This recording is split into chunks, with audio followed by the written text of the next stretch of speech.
At 6:15, we're tracking the first huge snowstorm so far this season, the monster system turning roads into ice rinks. Look at that, even causing cars and tractor trailers, apparently, to skid off the highway.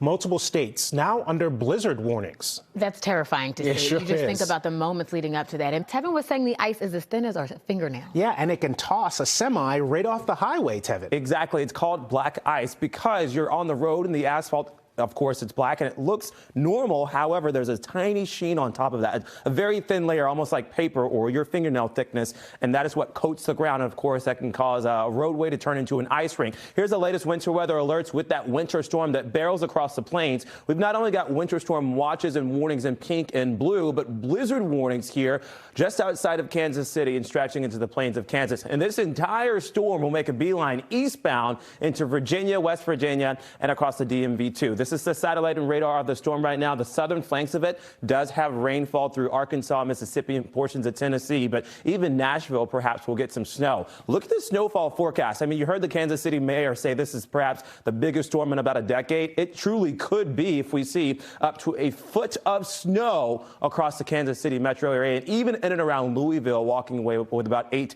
to 10 inches of snow. So that storm stays towards our south. Lauren asked earlier, do we get anything from that? We get nothing from this storm, perhaps maybe clouds throughout the day tomorrow. But otherwise, the core of it stays southbound, and it continues to be a storm even over the open Atlantic. But fret not, by the end of the week, we may be looking at another winter storm on the way, and perhaps in the crosshairs of that one. We're really just in the crosshairs of the core of the cold through Newburyport, with feels like temps at 21 degrees this morning.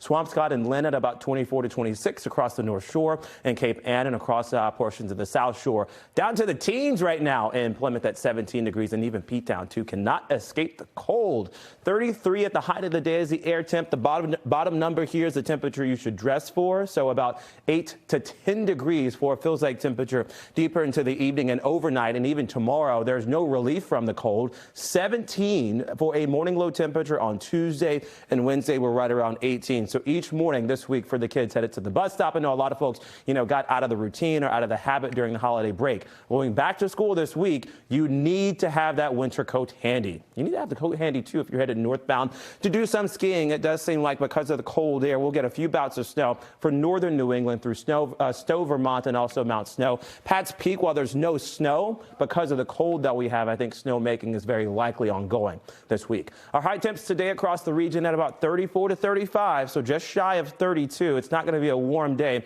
whatsoever. In fact, temperatures are maybe 3 to 4 degrees below normal for this time of year. Normal's at about 39 for a high. And we are nowhere near that until the end of the week. Keep in mind, each day this week, our air temperatures for morning lows, Wednesday, Thursday, and Friday, are well below 32 degrees, which will knock us down to 4 lonely degrees on Thursday morning for that feels like temp. As that cold still remains, by the end of the week, we may be looking at another winter storm. And because this comes out of the Gulf of Mexico, it not only has a lot of cold with it, it has plenty of moisture too. I'll pause the clock at about Saturday midday just to show you the core of this. It does have the potential to go a little bit more northbound compared to the storm that we see on the map right now. So that's something we want to watch for perhaps on Saturday and Sunday. Otherwise, you guys, it's a dry week ahead. It's a bitter cold blast of air that's with us all week long, as highs will struggle to get anywhere close to 32.